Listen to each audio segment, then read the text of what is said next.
Outra realidade, além do fato de que nós pecamos porque somos pecadores, tendo na nossa natureza a inclinação pecaminosa, aquilo que eu tenho chamado do DNA da queda, temos então o grande incentivador do pecado, aquele que nos estimula a pecar, além da nossa própria natureza, é Satanás fazendo o seu trabalho. E ele faz isso muito bem, desde sempre. Não é? Não está sendo diferente com os 40 dias de Jesus ali no deserto com Satanás. Nós vimos semana passada que durante aqueles 40 dias Jesus foi tentado de todas as formas. E no meu entender, aquele jejum ali ele aconteceu em função de uma grande peleja espiritual na qual Jesus não parou para comer, de tão ininterrupto que foi aquele processo de ser desafiado por Satanás, e Deus decidiu soberanamente que fossem relatados por Mateus e Lucas apenas essas 3 últimas tentações que temos nas Escrituras. Nós vimos que a primeira tentação procurou induzir Jesus, Satanás estimulou Jesus a usar seu poder divino para causa própria, ou por causa própria, transformando então as pedras em pães diante da fome. A resposta que Jesus deu a isso se baseou então lá naquilo que veio, a palavra de Deus veio à mente de Jesus, citando Deuteronômio capítulo 8, verso 3, dizendo que a vida é bem mais do que uma existência física, mas sem dúvida alguma a vida ela é sustentada por mais do que comida. E a ênfase, então, quando Jesus diz que é toda a palavra de Deus, é que a vida ela é sustentada por um relacionamento de obediência com Deus. A verdadeira vida é a comunhão com Deus, que é uma consequência de um relacionamento de obediência com Deus. Se Jesus tivesse agido independente de Deus ali transformando pedra em pão, como foi proposto por Satanás, ele teria então duvidado da palavra de Deus, que daqui a pouco atrás, no verso 22 do capítulo 3, Jesus deixou explícito que Jesus era o seu Filho amado, em quem ele tinha um enorme prazer. Satanás vem tentando, como sempre, enfraquecer as Escrituras, ou tirando um pouquinho, ou acrescentando um pouquinho. Agora Satanás está prestes a aplicar a sua segunda tentação, é que nós estaremos lendo nos versos 5 a 8, acompanhe na sua Bíblia. O diabo levou a um lugar alto e mostrou-lhe num relance todos os reinos do mundo e lhe disse: eu te darei toda a autoridade sobre eles e todo o seu esplendor, porque me foram dados e posso dá-los a quem eu quiser. Então, se me adorares, tudo será teu. E Jesus respondeu: está escrito, adore o Senhor, o seu Deus, e só a Ele preste culto. Vamos orar? Obrigado, Pai querido, pela vida de cada irmão aqui nesta noite. Obrigado porque depois de um dia de trabalho, todos tiveram este desejo de resistirem ao desejo natural de descansar, de ficar um pouco mais em casa, mas vieram descansar ouvindo da Tua palavra, orando uns pelos outros. Eu peço em nome de Jesus que o Senhor renove o vigor de cada um, dê todo o refrigério, todo o consolo, todo o vigor físico, para que possamos estar aqui inteiros, ó Deus, para Te adorar, para reconhecê-lo como nosso Salvador, prestar nosso culto a Ti e sermos enriquecidos pela Tua palavra. Abençoa cada um. Assim eu te peço, muito agradecido em nome de Jesus. Amém. Nós sabemos que Satanás ele não é onisciente, ele não tem o atributo de Deus, que é a capacidade de saber todas as coisas. Mas, por outro lado, não podemos negar que Satanás é inteligente, muito inteligente. Falava no Instituto semana passada que algo que essa banalização que se fez pública no meio neopentecostal, de um diabo que dá show e que você grita e dá alguns comandos, algumas vozes de comando, e ele sai estribuchando e tal, é uma maneira muito do próprio diabo a gente minimizar o papel destruidor de Satanás, a sua característica principal, que é o de enganar e iludir. Como um ser que tem intelecto e usa muito o seu intelecto, muito inteligente, ele precisa, na verdade, ser inteligente para poder seduzir e enganar. E a gente se distrai muito com isso, muito, em relação a esta verdade. De fato, ele não é onisciente, mas ele não é burro. E ao longo do tempo, o que Satanás vem fazendo? Acumulando informações. Acumulando tudo que ele pode tirar de informações sobre a humanidade que ele odeia. Desde sempre também. Ele não é onisciente, mas ele é, sem dúvida alguma, um excelente banco de dados do comportamento humano. Que o alvo dele é destruir o ser criado à imagem e semelhança de Deus, o homem e a mulher. Ele não sabe oniscientemente as coisas, mas dentro das suas capacidades intelectuais, ele sabe como o ser humano se comporta. E é aí que ele age.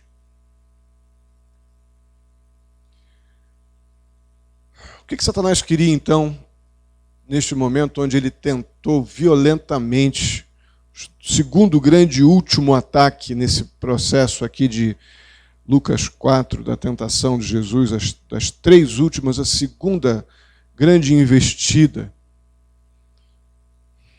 nesse processo de adquirir informações, lá em Gênesis 3,15, a gente sabe que Satanás soube que a mulher teria um filho, e esse filho que a mulher teria seria a sua destruição. Fica com o seu dedo aí em Lucas, mas abre lá em Gênesis 3,15. Nós falamos sobre isso na série de Gênesis, mas vale a pena te relembrar, porque aqui, sem dúvida alguma, Satanás sabia tudo sobre esses acontecimentos. Desde a criação até a criação do homem, da mulher e deste momento aqui onde há esse proto-evangelho. Vocês devem lembrar, falei isso na série de Gênesis, não é? Gênesis 3,15 diz assim: porém inimizade entre você e a mulher, entre a sua descendência e a descendência dela. Este lhe ferirá a cabeça, e você lhe ferirá o calcanhar. Ou seja, Satanás, como aquele que busca informações na história para destruir aqueles que ele odeia, que é o homem e a mulher criados à imagem e semelhança de Deus, ele sabia desde o início da história que nasceria um homem que viria a destruí-lo. Sempre soube disso. Lá naquela genealogia que nós vimos lá em Lucas, capítulo 3, pode voltar para lá para Lucas. Lucas, capítulo 3, nós vemos a ligação forte que há entre Jesus Cristo e Adão e os filhos de Deus. A gente vê isso em capítulo 3, versos 22 a 28. Então Satanás sabia que Jesus tinha vindo para destruí-lo. E não é muito difícil, então, nós concluirmos qual a motivação de Satanás, né? Naquele momento no deserto. Era parar de Jesus a qualquer custo. Parar Jesus a qualquer preço. Com essas informações todas que Satanás tem, e agora surge aquele que vem dentro de todo o histórico e o contexto já anunciado pelos profetas, predito lá em Gênesis 3,15, Ele sabe que esse aqui é aquele que ele tem que parar. E se Jesus não pudesse ser derrotado por Satanás, ele criaria algum tipo de outra situação que pudesse criar algum tipo de acordo, para que ele pudesse fazer uma aliança, um pacto com Jesus. O fato é que ele tinha que destruir o propósito da vinda do Messias. É isso que estava na cabeça do diabo. Então Satanás propõe nos versos 6 e 7: eu te darei toda a autoridade sobre eles e todo o seu esplendor, porque me foram dados e posso dá-los a quem eu quiser. Então, se me adorares, tudo será teu. Satanás está falando aqui sobre os reinos do mundo. A gente vai falar um pouquinho sobre isso daqui a pouco. Mas o que Satanás possui para dar para Jesus? O que de fato é de Satanás para que ele possa fazer essa proposta para Jesus? O que Satanás pode dar ao outro? Essa pergunta não é uma pergunta que a gente responda tão rapidamente. Ah, não tem nada. Não, não é bem assim, não. Vamos considerar o que a Bíblia diz sobre a autoridade de Satanás nas Escrituras. Vamos, obviamente, fazer um resumo, mas o Evangelho de João ele nos dá algumas informações interessantes sobre Satanás, e por pelo menos 4 textos no Evangelho de João ele aparece como príncipe ou governante deste mundo. Vamos rapidamente passar por... Alguém abra para mim em João 12, versos 31 e 32 e pode ler. Outro já abre em João 14, 30 e 31. E outro, João 16, 11. Quem já achou João 12, 31 e 32, pode ficar de pé e leia bem alto, por favor. João 12, 31 e 32.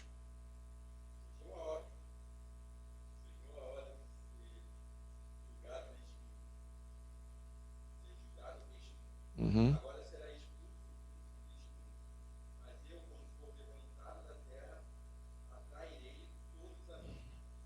Ok, obrigado. João 14, 30 e 31.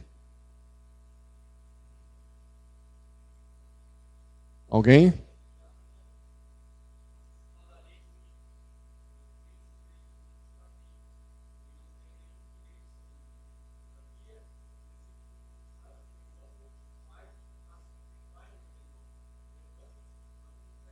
Ok.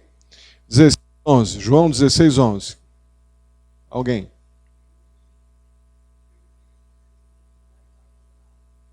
Ok. Então estamos vendo nessas 3 referências, não 4 como eu mencionei há pouco, e tem diversas outras, estou apenas trazendo à luz que as Escrituras apresentam Satanás como príncipe deste mundo, e a melhor tradução aqui seria governante. Governante deste mundo. O apóstolo Paulo ele chama Satanás de Deus dessa era, ou Deus desse mundo. Lá em 2 Coríntios 4, 34. Alguém abre para mim? 2 Coríntios 4, melhor dizendo.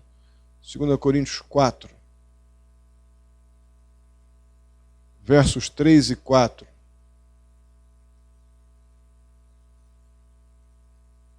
Alguém?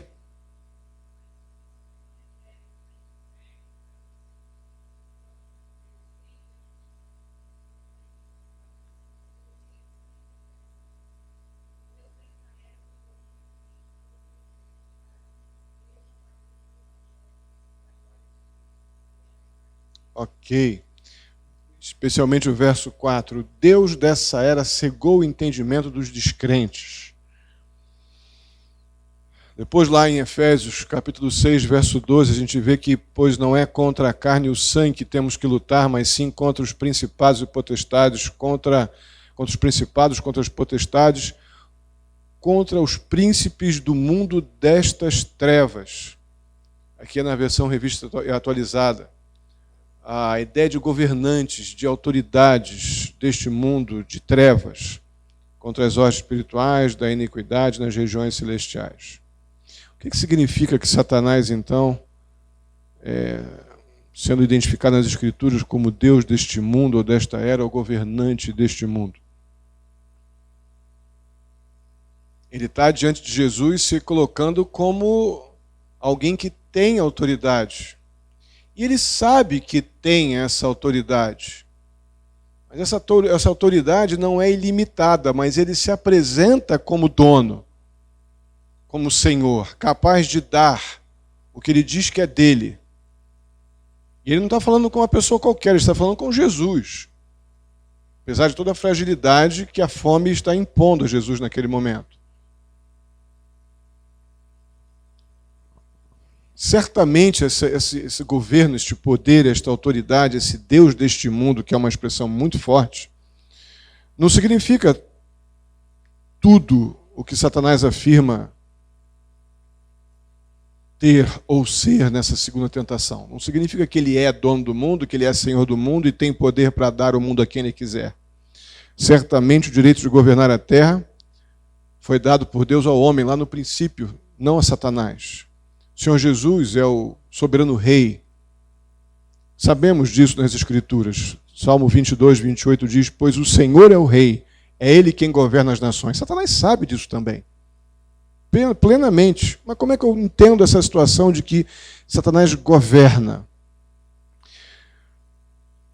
Satanás governa este mundo no sentido de que ele tem controle, domínio sobre as pessoas não convertidas. É o que vimos aqui no texto de 2 Coríntios, capítulo 4, verso 4. Ele é Deus desse mundo sobre os descrentes, para atrapalhar de todas as formas possíveis a capacidade de compreender, de entender as Escrituras. Eu ontem falava com meu pai à noite sobre uma tia minha, e meu pai falou a seguinte expressão para mim. Minha tia é muito inteligente, professora a vida inteira também, igual minha mãe e tal. Está com muita idade já, está com algumas dificuldades de saúde, mas a frase que meu pai usou para mim foi a seguinte: não adianta mais ler Bíblia para ela. Demos Bíblia para ela desde sempre também. Ela diz que não entende porque não entende e acabou uma mulher altamente inteligente. Lovice. E é bem o que vimos aqui em 2 Coríntios. É bem isso.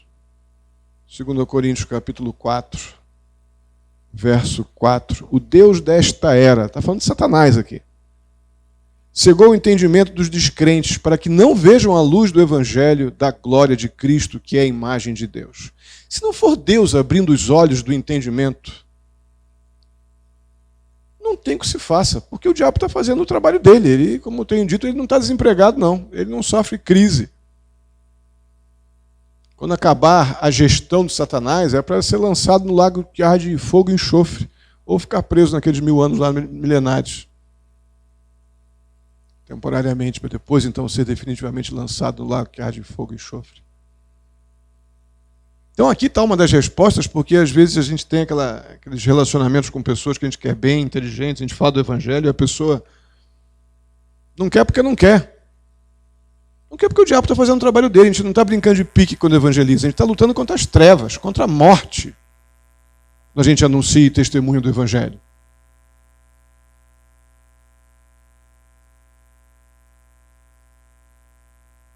Então Satanás ele governa assim as pessoas que não convertidas. Através do quê? Através do poder do pecado e da morte. Morte espiritual. É isso que ele faz. Ele usa o mundo que ele tem este governo, essa liberdade vigiada que Deus deu para Satanás, e ele faz muito uso disso, da carnalidade que está na natureza humana. Ele faz uso bem disso. Ele não tem controle sobre os reis, sobre os reinos, embora ele tenha influência sobre tudo isso, certamente tem, como príncipe desse mundo, mas controle, quem tem controle sobre tudo é Deus.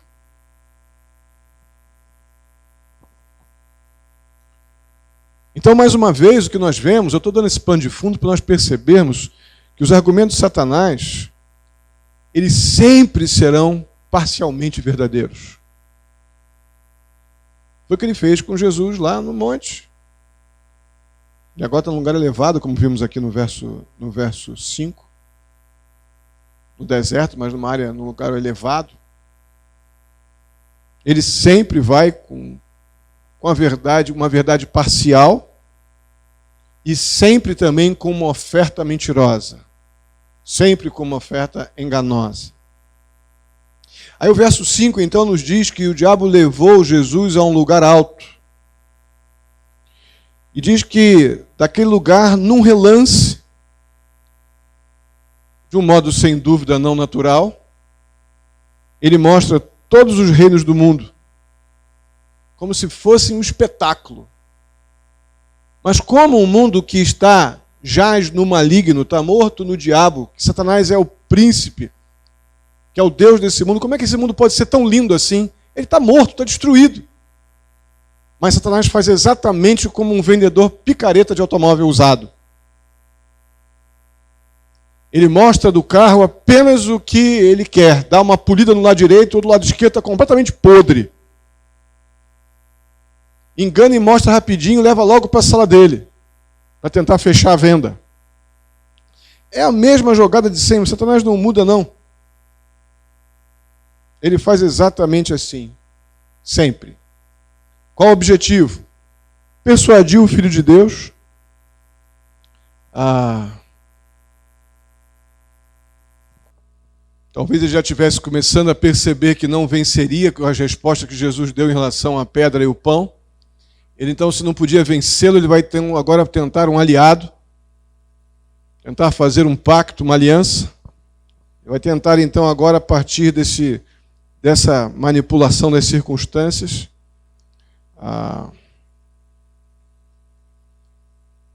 oferecer para Jesus, então, este reino que num flash ele mostra para Jesus apenas aquilo que lhe interessa, da forma como lhe interessa, mas como o completo enganador que Satanás é. Ele está partindo então da premissa de que um rei deve ter um reino. Ele está futucando Jesus nessa área, nessas áreas das emoções, dos relacionamentos. Deus te abandonou, te deixou com fome. Diz que você é rei, mas você não tem um reino. Eu te dou comida.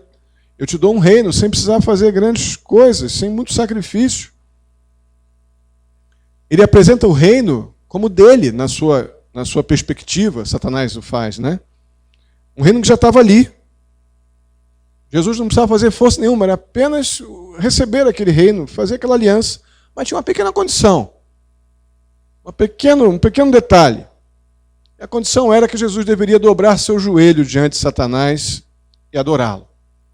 Só isso, o resto estava fácil. Não precisaria de muito mais trabalho. E detalhe, esse momento seria algo que só os dois veriam. Bem particular, rapidinho. Dobra o joelho rapidinho aí, Jesus. Ninguém está vendo, estamos só eu e você aqui. Dobra o joelho e me adora que eu te dou esse reino todo aí, sem pressão. E passa todo esse sufoco aí que você está passando agora, passa tudo. Como isso aqui é assustadoramente real, né, irmãos? Como nós somos tentados a fazer coisas que julgamos. Estamos só nós, né? Esquecemos que o diabo não é onisciente, mas Deus é não somente onisciente, como é onipresente. Satanás sempre vai tentar nos seduzir com as suas meias verdades e com as suas propostas muito atrativas. Sempre vai fazer isso. Se nós não estivermos extremamente comprometidos com as Escrituras, com uma vida diária de oração, de relacionamento com Deus e de adoração ao Senhor, que é o ponto que o diabo vai pegar aqui forte, a gente entra bem, ou na verdade entra mal. É assustador como o diabo não mudou nada. É o mesmo modus operandi, é o mesmo.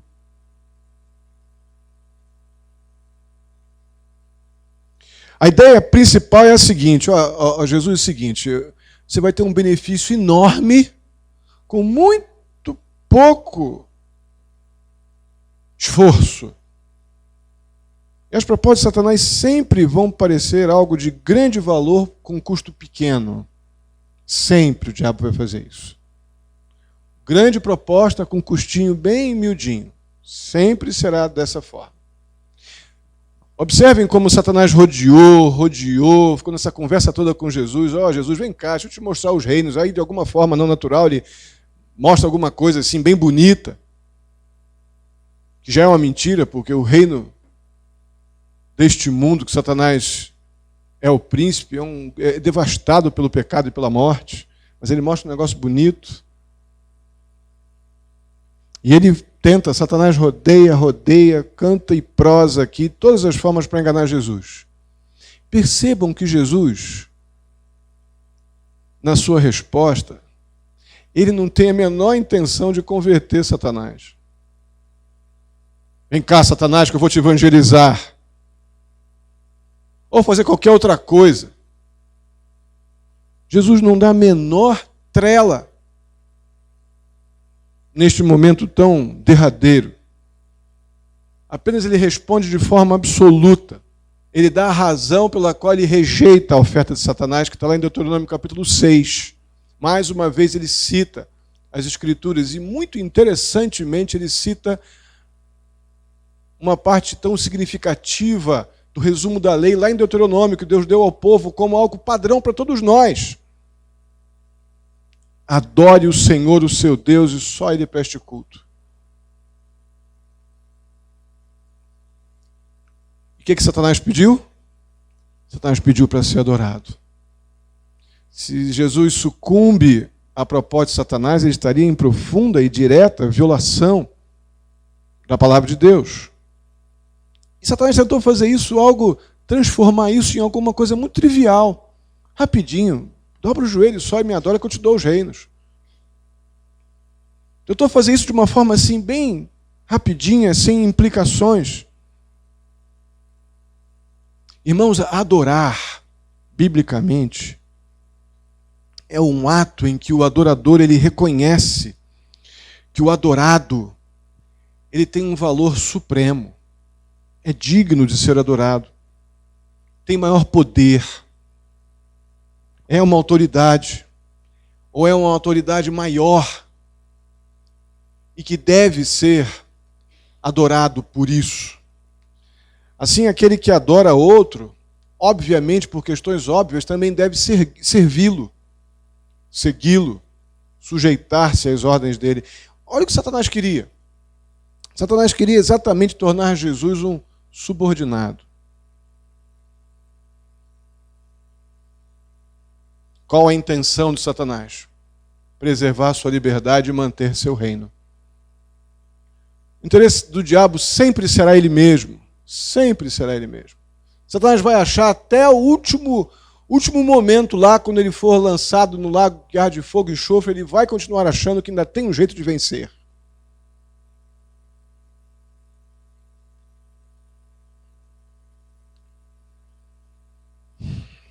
Esse nosso texto ele tem algumas aplicações muito interessantes, bem práticas. Em primeiro lugar, esse texto nos lembra de um princípio que foi aplicado aqui a Jesus, que também se aplica a nós hoje. É o mesmo princípio. Na ordem das coisas de Deus, irmãos, a cruz ela é o caminho para a coroa. Satanás, o que ele faz? Ele oferece a coroa sem cruz. Isso não muda.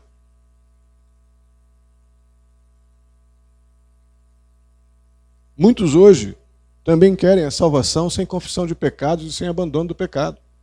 Muitos querem bênçãos espirituais, fazem do relacionamento evangélico, de vir à igreja, estar na comunhão da igreja. Muitos fazem isso na esperança de que esta é a forma de serem abençoados. Mas nas Escrituras, a cruz é o caminho para a coroa. Nunca o contrário. Nunca o contrário. Uma segunda aplicação bem objetiva também é que nós vemos aqui mais uma vez uma instrução sobre o caráter e as táticas de Satanás. Sabemos pelas Escrituras que Satanás ele é um mentiroso, um enganador, um ladrão. E ele faz muito bem esse papel aqui na tentação com Jesus. Ele afirma possuir e oferecer o que não é dele.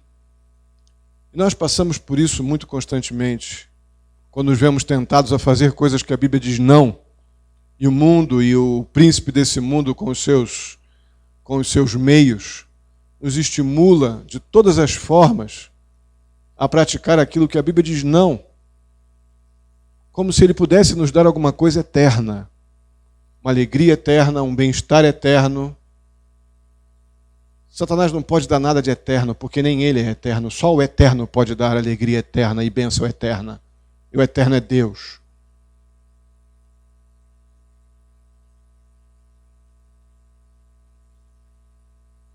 Satanás, ele dá um certo glamour ao pecado.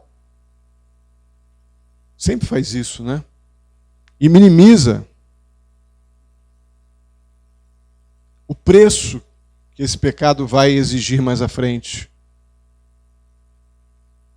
Coisa que a gente fala assim, não, vamos fazer, pode acontecer uma coisa ou outra, mas vamos ser felizes agora.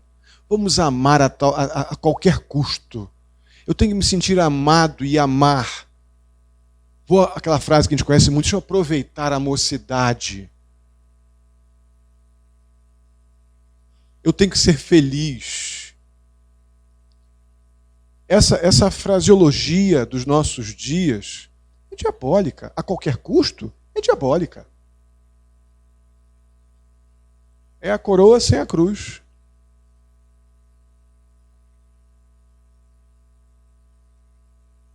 E, finalmente, algo muito sério, que é o ponto alto dessa última tentação, é que nós somos lembrados da importância da adoração quando Satanás propõe a Jesus uma quebra da lealdade para com Deus. Esse é um dos grandes desafios da nossa vida cristã. Um dos grandes. Irmãos, a adoração a Deus está intensamente, constantemente sob ataque satânico. A adoração que é devida unicamente a Deus está constantemente sob ataque. Tudo que estamos vendo hoje de igrejas com luz de boate, 1000 motivos extra o Senhor da igreja, levando as pessoas à igreja, pessoas no púlpito, shows de púlpito, luzes, pistas de skate e todo tipo de entretenimento, pastores piadistas, para entreter, para prender as pessoas, para animar, para mexer no ânimo, para esquecer do dia.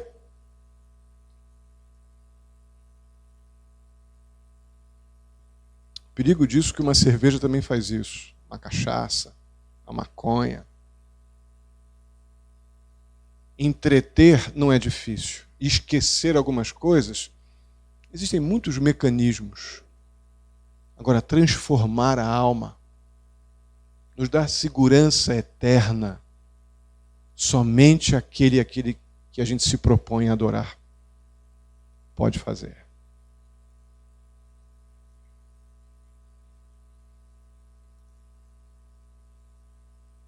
Satanás constantemente ele procura perverter a adoração.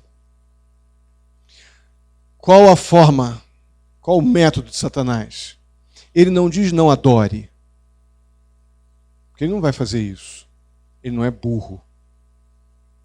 Ele redireciona a nossa adoração. Mas para que lado, pastor? Para qualquer outra coisa que não seja Deus. Qualquer outra coisa. Satanás não quer que você negue que Deus existe. Ele não quer que você o adore unicamente. Ele quer que a sua lealdade seja dividida com Ele. E não precisa dizer isso publicamente. Basta você fazer de Deus mais uma opção de relacionamento espiritual com alguma coisa. Essa é a jogada, é a grande jogada. Se Satanás ele não puder redirecionar a nossa adoração, ele vai tentar banalizá-la, com o que a gente tem visto por aí.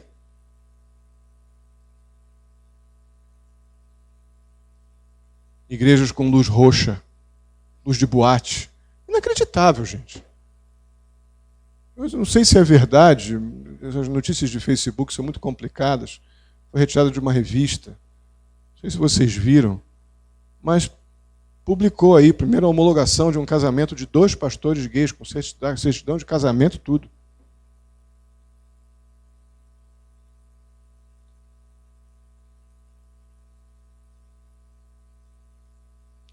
Então, o Satanás, se não conseguir nos enganar, redirecionando a nossa adoração, desviando a nossa adoração, que deve ser única a Deus, ele vai tentar banalizar de todas as formas possíveis. Estava lendo um texto de Jeremias esses dias, estava conversando com Paulo, minha devocional de manhã. O povo banalizou tanto o relacionamento com Deus ali, Jeremias 7, se eu não me engano.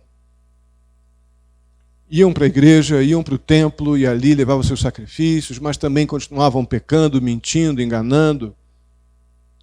Deus vira para Jeremias e fala assim: Jeremias, não ore por eles.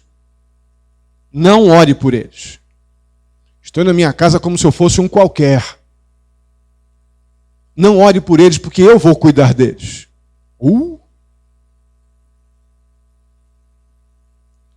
Que dias que a gente está vivendo. Que dias. Infelizmente, mesmo quando adoramos a Deus, irmãos,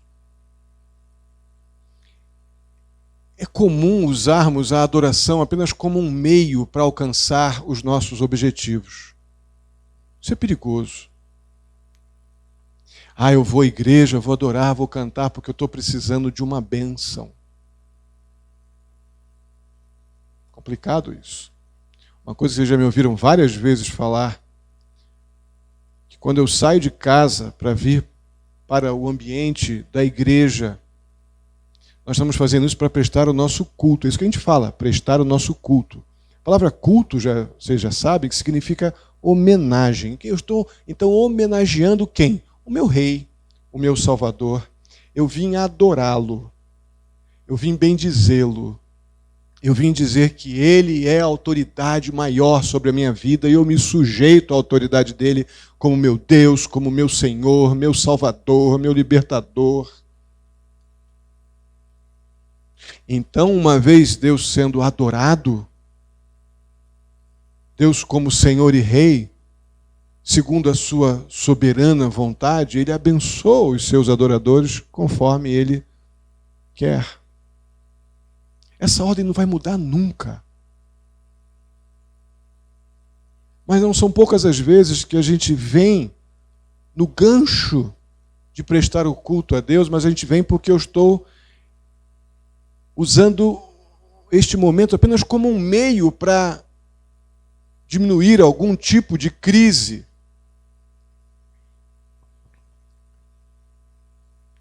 E quando é esta a nossa disposição no nosso relacionamento com Deus, Satanás fica com uma certa vantagem. Porque qualquer um que te oferecer alguma forma de resolver o teu problema, você vai dizer que foi Deus quem deu. Mesmo que seja de uma forma não legítima.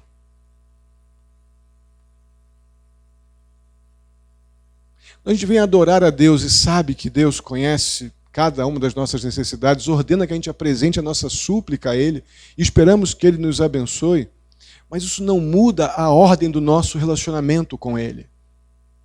A ordem é: me adorem como Senhor, Salvador e Rei. E o Rei, segundo a sua soberania e glória,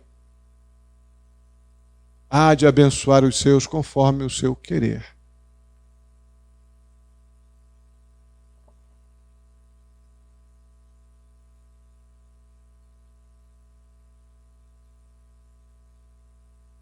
Complicado a peça quando a gente lê a Bíblia, não para adorar o Senhor, mas a gente lê a Bíblia para encontrar respostas como se fôssemos para um dicionário. Essa palavra significa isso. Aquilo que eu digo na classe de doutrina, né? Na primeira doutrina que a gente começa a estudar na classe, bibliologia, né? Nós precisamos aprender a abrir as Escrituras e lembrar que ali é Deus falando comigo. É Deus falando. Não sou eu buscando num livrinho de receitas qual o melhor bolo para aquele dia. Quantos ovos eu coloco naquele problema?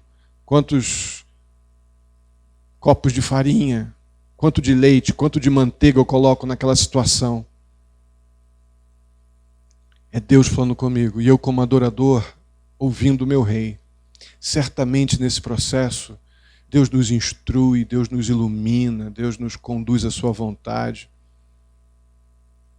Mas não é incomum a gente ir para as Escrituras numa perspectiva não de adoração, mas de livrinho de receita. Devemos ter bastante zelo para adorar a Deus pelo que Ele é, e não apenas como um meio para obtermos aquilo que a gente pode, e não tem pecado nenhum a gente precisar de coisas e clamar a Deus por soluções. Temos na Bíblia uma ordem para pedir, colocar toda a nossa ansiedade diante de Deus, toda a nossa súplica. Essa ordem não está sendo diminuída nem banalizada. Mas, irmãos, não podemos esquecer que nas Escrituras a cruz vem antes da coroa. Amém? Vamos ficar de pé e vamos orar.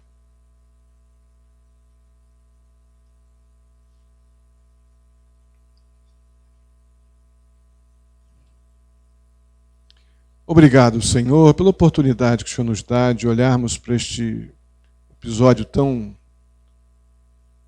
sério, ó Pai de Jesus, no deserto, com o tentador, e ver, ó Deus, o Senhor nos ensinando de maneira tão paciente, tão carinhosa. Ajuda-nos, ó Deus, a sermos cuidadosos com a nossa adoração, não por nós, mas pelo Senhor, que é aquele que adoramos. Nos ajuda a não ceder, ó Pai, às seduções, aos enganos do maligno que inteligentemente vem sobre nós com as nossas próprias circunstâncias. Mas que a gente possa ter sempre em nossa mente, ó Deus, que somente o Senhor, somente ao Senhor é devida a honra, a glória e a adoração. Sei com cada um aqui, ó Deus, o Senhor conhece os desafios, as preocupações. Eu peço em nome de Jesus que nos postemos diante de Ti como adoradores, rendidos diante do Teu poder e da Tua soberania, crendo que pela Tua misericórdia e bondade seremos contemplados com o Teu favor. Ajuda-nos a entender isso. Em nome de Jesus. Amém. Vamos orar, irmãos.